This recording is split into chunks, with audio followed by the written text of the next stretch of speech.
buriya abana banjye babiri bamaze kujya mu gisirikare, nashatse ko bajyamo ari batatu kuko bafite ari abahungu, ariko umwe arananira avuga ko atabishaka. Bombi narabegereye ndabinginga nabwo ariko mwebwe shaho, ariko impamvu nayo ndayibabwiraga.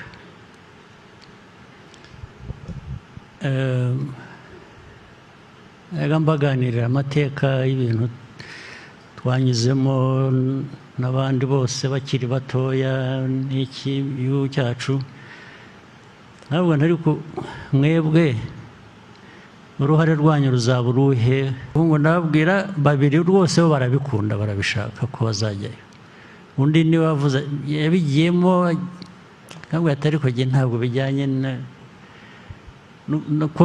numva nshaka kumera, ndavuga nti nawe kora ibyo ushaka, niba udashaka kubijyamo kora ibyo ushaka. Ntabwo ese urashaka gukora iki? Ati jyewe, ati ndashaka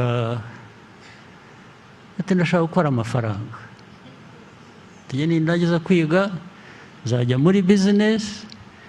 Arangije aranyurira ngo mwebwe ngo n'abo basore bandi barumuna be, ati kubera ko icyo gihe muzaba muri mu bindi, ati nzabatunga.